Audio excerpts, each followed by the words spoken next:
Due to the graphic nature of this cult's crimes, listener discretion is advised. This episode includes discussions of abuse that some people may find offensive. We advise extreme caution for children under 13.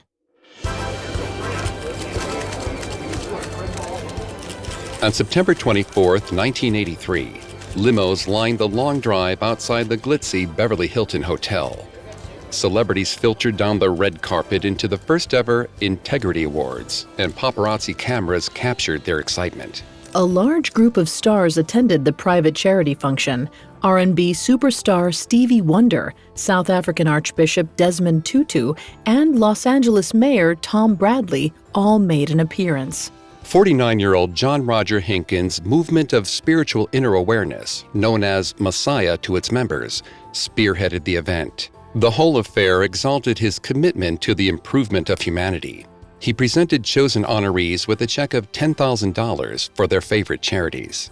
Among the recipients were none other than Nobel Peace Prize beneficiary Mother Teresa, polio vaccine developer Jonas Salk, and Assistant Secretary General of the United Nations Robert Mueller. When the banquet hall lights dimmed, guests in their black tie garb took their seats in anticipation of the Master of Ceremonies announcement. The MC introduced Messiah founder John Roger, and the crowd leapt to welcome him. They showered praise on the rising star in a resounding ovation. The celebrities enjoyed being invited to the phenom's inner circle, but they had no idea that beneath John Rogers' polished veneer lurked a deviant, emotional terrorist. Hi, I'm Greg Polson. And I'm Vanessa Richardson. And this is Cults, a Parcast original. Every Tuesday, we look at a cult's practices, their leader, and their followers. You can find all episodes of Cults and all other Parcast originals for free on Spotify or wherever you listen to podcasts. To stream Cults for free on Spotify, just open the app and type Cults in the search bar. Last week, we examined the rise of self-ordained Doctor of Spiritual Science, John Roger Hinkins. In 1971, John Roger founded the Movement of Spiritual Inner Awareness, aka Messiah. It was a New Age group whose doctrine was lifted from the teachings of previously established organizations, Eckankar and LifeSpring. Today, we'll shed light on how John Roger came to head a multi-million-dollar New Age conglomerate. We'll take a deep dive into his transgressions in the 1980s and explore his addictions to sexual deviance, revenge, and physical violence. We have all that and more coming up. Stay with us.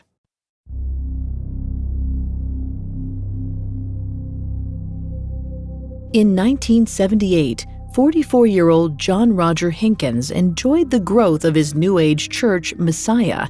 He taught his 5,000 followers he was the vessel for a Christ-like energy called the mystical traveler consciousness. John Roger raked in millions each year while claiming he came up with Messiah's principles alone. Nobody knew he stole his teachings from groups he studied in the past.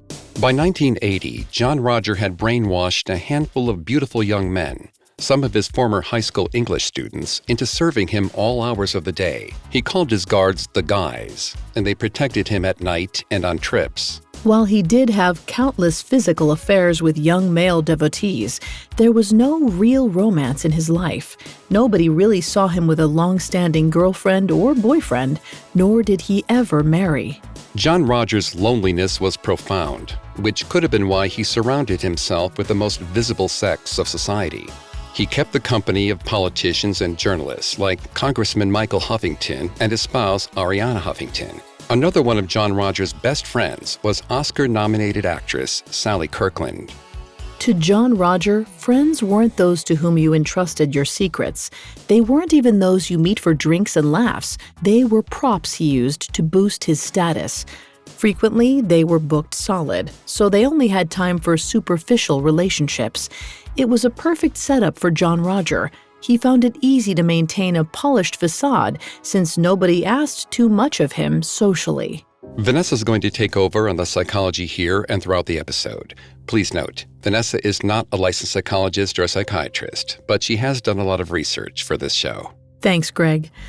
In her article, Traits of a High-Functioning Sociopath, licensed professional counselor and clinical supervisor for the YMCA's counseling branch, Tracy Smith, said, "A high-functioning sociopath will primarily present as delightful and charismatic. They have flawless social skills and are adept at adapting themselves to people's expectations of them. Such a person is secretive and covert, rarely giving anybody the opportunity to get to know the true them. A sociopath is not trustworthy and has only hollow relationships." To John Roger, hollow relationships were more than serviceable. Though he was immensely lonely, friendships to him were just part of a mask. He only maintained them as tools to help him climb the social ladder. So in 1982, with his eyes set on expanding his influence, 48-year-old John Roger formed another charitable organization, the John Roger Foundation. This leg of Messiah focused its work on transforming the planet by helping people find their spiritual health, wealth, and happiness. Soon after the foundation's inception, John Roger introduced Messiah ministers to it.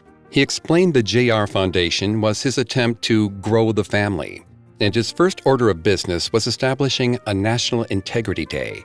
John Roger set September 24th, his own birthday, as the official date for the new holiday. Immediately, he started planning ways to publicize it. But sometime after he announced Integrity Day on June 2, 1983, radio host Larry King interviewed architect, inventor, and futurist R. Buckminster Fuller. Fuller was at one time the president of Mensa, the world's oldest high-Q society. A renowned engineer, he sold the U.S. military plans for his geodesic dome to cover radar stations around the world. When it came to Integrity Day, Fuller had a different story about the day's origin. He told Larry King's radio audience that earlier in the year, he'd agreed to a visit from John Roger at his home in Pacific Palisades, California. Fuller said John Roger was boastful about the meeting and published a photo of himself with Fuller on the cover of Messiah's Insight magazine. But Fuller also noted that inside John Roger's publication, there was another photograph published. On it, a message read, "To John Roger, in joint commitment to integrity." The caption advertised that Fuller had written it. He had not. After King's show aired, everyone heard Fuller denounce John Roger. He said the Messiah founder completely lacked integrity. He said he told John Roger about an Integrity Day of his own and was livid over John Roger's theft of the idea. John Roger was apoplectic. All of a sudden, his reputation was on the line. The Larry King episode was a direct attack on his character. But then, fate gave John Roger a way out. A few weeks after the interview aired, R. Buckminster Fuller died. 49-year-old John Roger used the high-profile death to push his own agenda to his members. He claimed Fuller crossed him. He implied Fuller's death was a spiritual comeuppance. In the meantime, John Roger was waist-deep in producing the inaugural Integrity Awards Gala. On the heels of Fuller's memorial, John Roger's publicity representatives advised him to offer the architect a posthumous Integrity Award. But when he did, Fuller's estate refused the prize. In response, the John Roger Foundation stated Fuller's estate had no right to reject the generous award. But for all of John Roger's protests, the media sided with Fuller. Despite this humiliating rejection, John Roger decided to press on. The movement sent out its invitations to the gala shortly after. Despite John Roger's now unfavorable reputation, hundreds of Hollywood hotshots decided to see who this guy was. A parade of LA's most elite celebrities took photo ops on the red carpet while gawkers and tourists stared in amazement. Cameras flashed and fans called out the names of their favorite stars. Little did onlookers know some of the famous attendees were also Messiah ministers. Minister Carl Wilson of the Beach Boys, biographer and socialite Ariana Huffington, and Dallas star Lee Taylor Young all showed up for the spectacle. The first of the night's recipients was none other than American virologist and polio vaccine developer Jonas Salk. Assistant Secretary General of the United Nations Robert Mueller was also honored. Amidst all the hype, there was still a strong undercurrent of gossip about the late Buckminster Fuller's accusation. Messiah members slipped into restrooms or ponied up to the bar to discuss. Some members defended John Roger, while others exhibited an apparent lack of loyalty. After the event, there was an uptick in disgruntled hearsay among devotees, particularly between twins and Messiah ministers Wesley and Wendell Whitemore. While pruning the hedges on John Roger's sprawling Brentwood mansion one autumn morning in 1983, Wesley told his brother about his dismay over John Roger's growing ego. Wendell was relieved to hear this, as he'd also been shaken by John Roger's theft of Integrity Day. Like a snowball, their concern grew as they talked over John Roger's hypocrisy. They commented on his proclivity to squander the movement's money on clothes, cars, and a designer spa for the mansion. The brothers heard he'd invested in a new resort in the Bahamas and purchased a Texaco gas station and moped dealership in Santa Monica, California. They didn't understand how John Roger could spend the organization's money, having taken a vow of poverty. Bolstered by having confided in one another, the twins approached other Messiah members and ministers. They asked if other members felt there were two John Rogers, a good guy in the spotlight and a liar in reality. A handful of staffers agreed that John Roger was morphing into a hypocritical Dr. Jekyll and Mr. Hyde. They said that if he was hosting a celebrity gala or appearing on television, John Roger was charming, charismatic, and inspiring. According to them, if he was the center of attention, he was the man they all met a decade earlier. But his staff also commented that as John Roger became more popular, he dropped his act behind the scenes. They described him as impatient and insensitive. Some of his employees even called him a tyrant. The gossip spread, and it was clear the word integrity was just a red herring, set up by the guru to divert Messiah members from getting to know the real John Roger. The more staffers dished, the more they revealed the guru's indiscretions. New secrets found light, like how the boss lied to get travel discounts on luxury hotel stays and first-class tickets.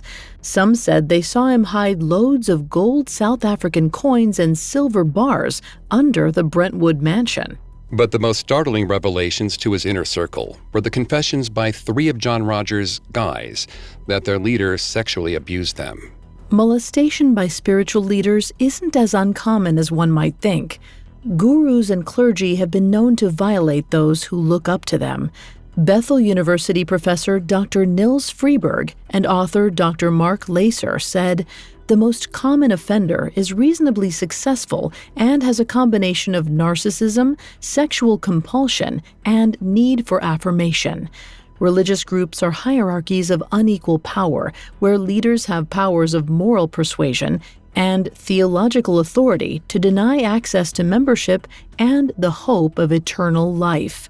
When it came to the doctor's list of each of the potential transgressive traits, John Roger fit the bill. He was nothing if not narcissistic, compulsive, and desperate for praise. He demanded it. It's part of why the guys literally worshiped John Roger, but he'd taken a vow of celibacy, so his devotees wondered how he strayed so far from his stated message.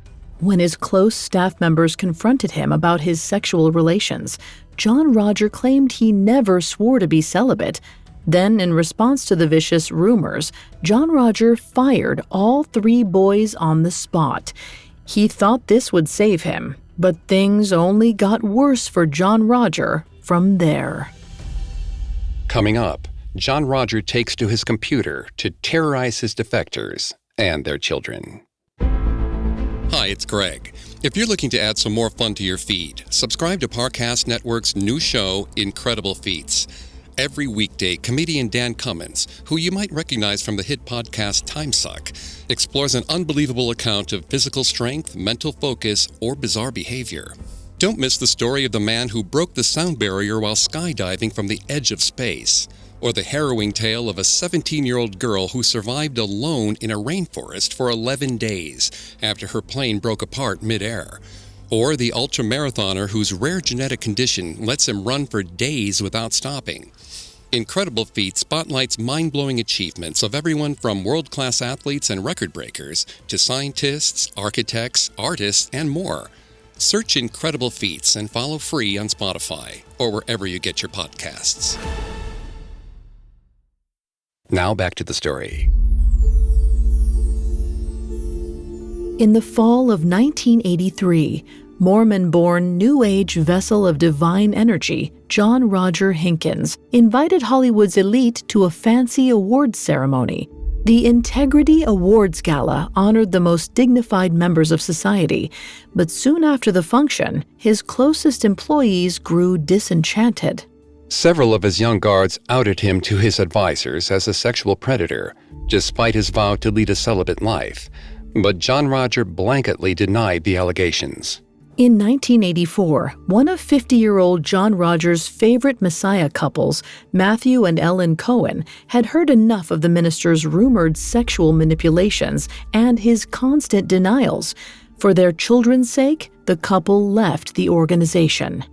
Their move reflected poorly on John Roger, and he saw their departure as a great betrayal. He instructed remaining members to cut off all contact with the family, but that wasn't enough for John Roger.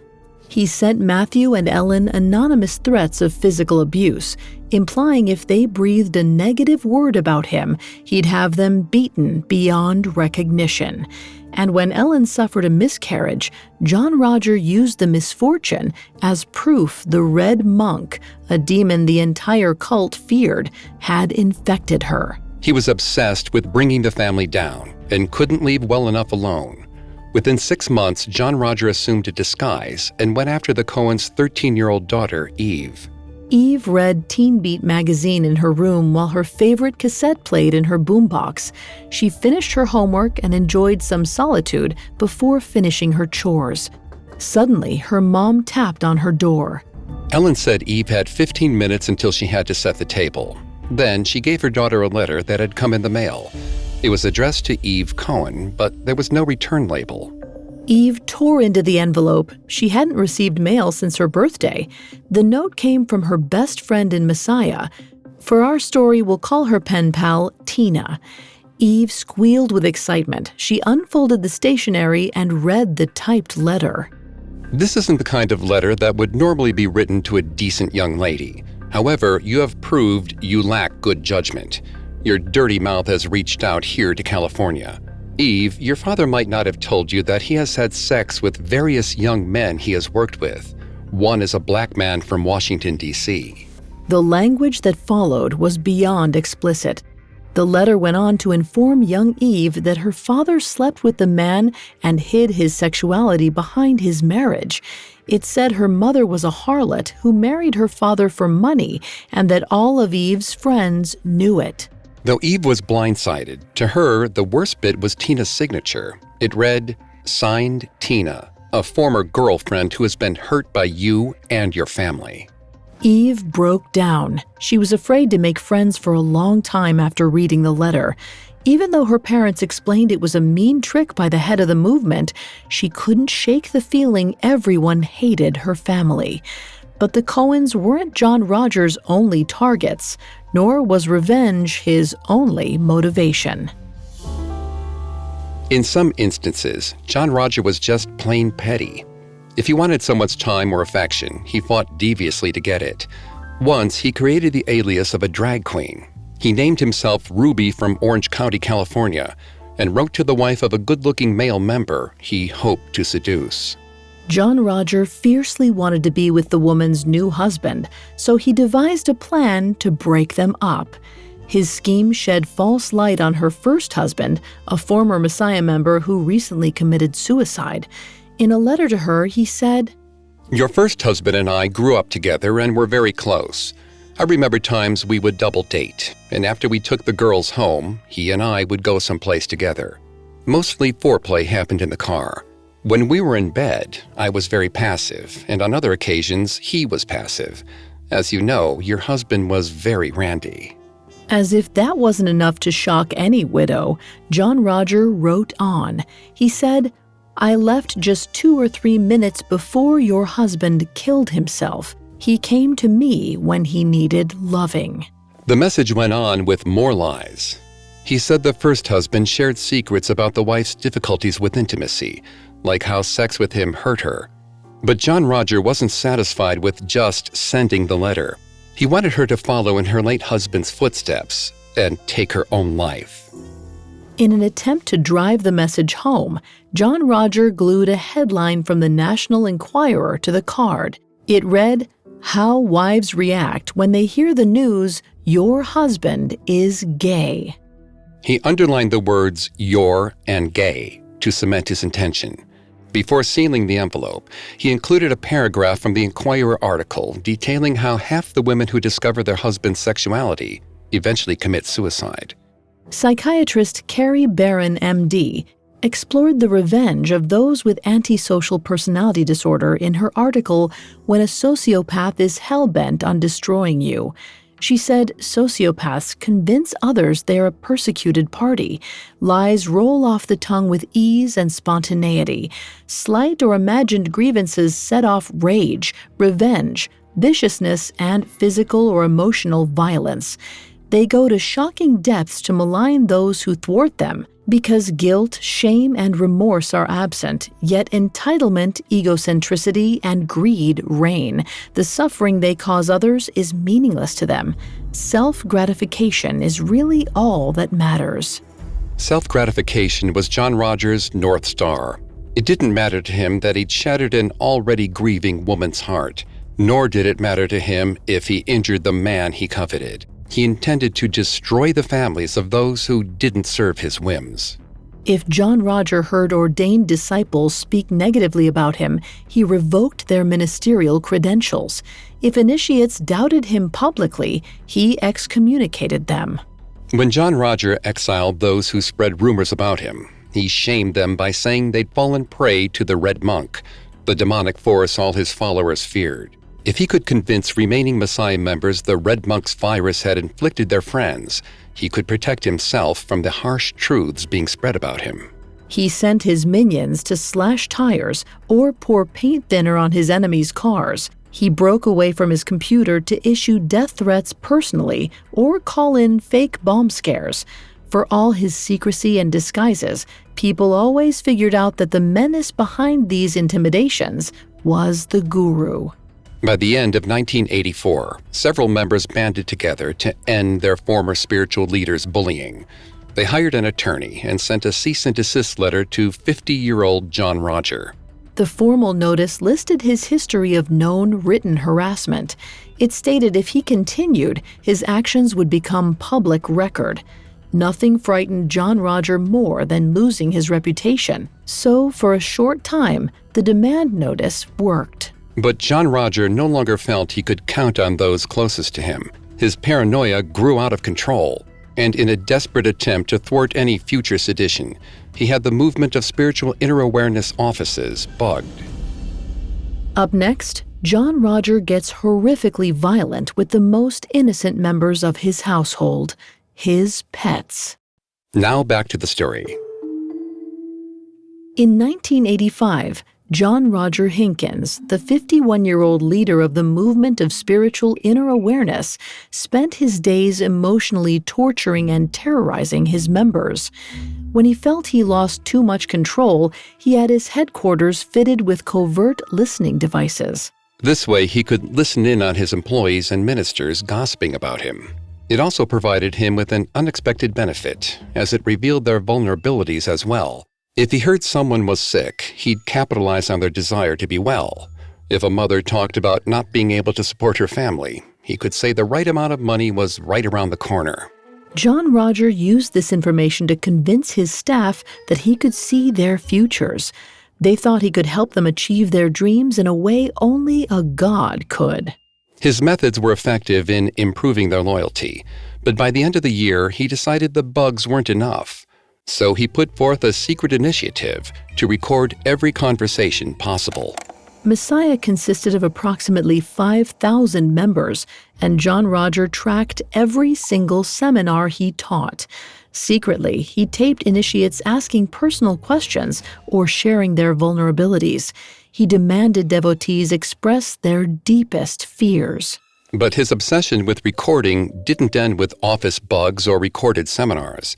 John Roger hired spies to wiretap members' phone lines, and he taped almost every single call.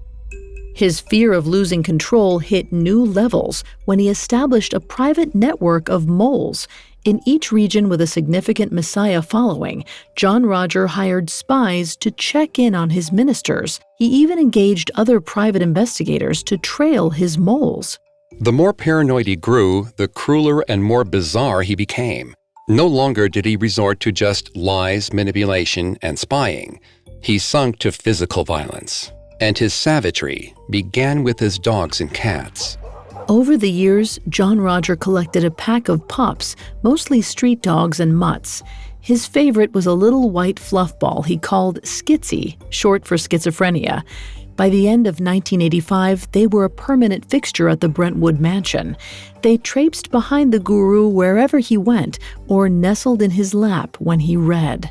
John Roger depended on his pack for protection. The scruffy gang was one more barrier between the guru and anyone who tried to get to know him. But as loyal as his animals were, he intimidated them into obedience by keeping an electric cattle prod on his person at all times. John Roger used the prod to train the pups, though sometimes he just wanted to zap them and see them startled. He got off on scaring them. In clinical psychologist Dawn Drucker's article, Only Sociopaths Intentionally Hurt Animals, she said, "One of the signs of a conduct disorder is cruelty to animals. An individual who's able to engage in cruelty to animals appears to have no conscience and thus no remorse for his or her behavior. The act of cruelty to animals results from an apparent need for power and control, and this need is accompanied by a lack of empathy. Animals are targeted, especially helpless and defenseless ones, because the perpetrator does not recognize or care that they have feelings and can experience not just physical pain, but also emotional pain. While he was a little cruel to his dogs, some might think he was downright wicked to his cat." All sorts of felines roamed the mansion, but John Roger had a favorite. She was an elderly ragamuffin, sweet as could be. One breezy night, the guru procured a can of mace. Eager to take his new weapon out for a spin, he noticed his fat ragamuffin grooming herself on the edge of his bed. He pointed the spray nozzle directly at her head and depressed it, firing the harmful chemical right in the poor creature's eyes. The cat screamed in anguish and bolted from the room, while John Roger laughed. When one of his night bodyguards stopped by to see what sent the cat into hysterics, John Roger touted his skills as a sharpshooter. This upset the guard, but he kept this incident under wraps. He and the other guys worshipped their master and feared being the next target of his marksmanship. But John Roger's physical cruelty didn't end with his menagerie. One staff member recalled being on a cross-country road trip with John Roger and the guys around 1986. He could sense that the Messiah leader was growing weary. One of the founder's telltale signs of exhaustion was his short temper. And on this particular trip, even the most minute inconvenience rubbed him the wrong way. John Roger relaxed in a private luxury car with his assistant. Behind them, the rest of the staff rode in a rented van. Suddenly, a call came in on the assistant's walkie-talkie. The driver of the staff van wanted to let John Roger know they needed to stop at the next gas station as he was running low on fuel. At this point, John Roger ripped the walkie-talkie out of his assistant's hand, demanding the driver of the van pull off the highway immediately. Without hesitation, the driver merged onto the shoulder. John Roger's car stopped as well. John Roger and the driver of the staff van met in between the vehicles. The guru was livid. Before uttering a word, John Roger cracked the driver hard in the face. He screamed as the man cowered at his feet. He claimed the driver should have never come so close to running out of gasoline. He hurled expletives, accusing the driver of putting the mystical traveler at risk. When he was finished ranting, the guru returned to his limo, slammed the door, and shut his eyes. He demanded a cold Pepsi for his tired eyelids and ordered the driver to peel out, leaving the van in his dust. But a van full of staff wasn't the only thing John Roger was ready to leave behind. Over the next few years, he continued to act out in similar ways. By 1988, John Roger hit a breaking point. He decided it was time to make a change. He withdrew from the public eye to take on a lower-profile role within the organization. He said his spirit guides wanted him to expand the movement's reach in other ways, and he had to heed the call. John Roger claimed it was his turn to pass the mystical traveler consciousness on to a committed disciple. He chose a long-time, strikingly good-looking devotee as his successor, 37-year-old John Morton. Through all of John Roger's temper tantrums, John Morton was the only guy who had stayed by his side, making him the natural choice. However, other staff members referred to Morton as bland, clueless. In his book, Life 102, What to Do When Your Guru Sues You, former Messiah member Peter McWilliams said, "Around Messiah, the joke was, John Roger passed Morton the keys. Do you think he'll pass him a personality, too?" Choosing Morton meant John Roger could remain the most spiritual, charismatic, inspiring, and dynamic leader the movement ever had. John Roger would never have allowed someone more witty, charming, or magnetic to follow in his footsteps. Throughout the 1990s and well into the current millennium, John Roger maintained relationships with members who had achieved higher social status. At 60 years of age in 1994, he appeared in headlines again as California Republican Michael Huffington campaigned against Dianne Feinstein for a seat in the U.S. Senate. Media outlets discovered Huffington's wife, Ariana, was a longtime Messiah minister. Though Ariana downplayed her involvement with the group, the association may have hurt the campaign and been one of the factors in Huffington's loss to Feinstein. Former members brought public allegations against John Roger throughout the latter part of the 1990s. They accused him of being a plagiarist and an imposter, sexually assaulting his young male staff, brainwashing, and wiretapping. Several different publications, like the Los Angeles Times, Vanity Fair, and Playboy, investigated John Roger. And while he never met any legal consequences, the barrage of media attention chipped away at his success. The press said that the movement of spiritual inner awareness was indeed a cult. ABC News produced a segment on Messiah in which anchor Ted Koppel interviewed psychologist Stephen Hassan. Dr. Hassan said, "In my professional opinion, Messiah does qualify as a cult. It's a pyramid-structured authoritarian regime that uses deception in recruitment and mind control techniques to keep people dependent and obedient. People are instilled with phobias that if they ever question John Roger, or if they ever leave the group, terrible things will happen to them." The fallen leader's only defenses against the accusations were to hole up in his mansion and deny them. After handing the reins over to John Morton, John Roger Hinkins attended Messiah events for 26 years until he died of pneumonia on October 22, 2014. When all was said and done, he authored over 50 books, taught more than 6,000 seminars, produced a heap of feature films, and hosted a national cable television show. He just couldn't be stopped. Unlike several of the New Age churches he stole his doctrine from, Messiah still operates its business today with John Morton at the helm. John Roger Hinkins professed to ascend to spiritual heights. He positioned himself as a do-gooder whose mission was to share the light of God with as many people as possible.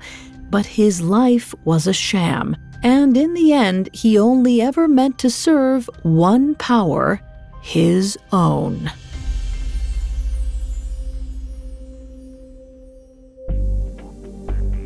Thanks again for tuning into Cults. We'll be back next Tuesday with a new episode. For more information on John Roger Hinkins, amongst the many sources we used, we found the book Life 102, What to Do When Your Guru Sues You by Peter McWilliams, extremely helpful to our research. You can find all episodes of Cults and all other Parcast originals for free on Spotify. Not only does Spotify already have all of your favorite music, but now Spotify's making it easy for you to enjoy all of your favorite Parcast originals, like Cults, for free from your phone, desktop, or smart speaker. To stream Cults on Spotify, just open the app and type Cults in the search bar. We'll see you next time. Cults was created by Max Cutler and is a Parcast Studios original. Executive producers include Max and Ron Cutler. Sound design by Mike Ramos, with production assistance by Ron Shapiro, Carly Madden, and Joshua Kern. This episode of Cults was written by John Levinson, with writing assistance by Abigail Cannon, and stars Greg Polson and Vanessa Richardson. Remember to follow Incredible Feats for mind-reeling stories of strength, focus, and achievement. Comedian and podcaster Dan Cummins hosts, bringing his signature humor to these extreme accounts. You might be glad you've never lived these stories, but you'll love hearing them. Subscribe to Incredible Feats free on Spotify or wherever you listen to podcasts.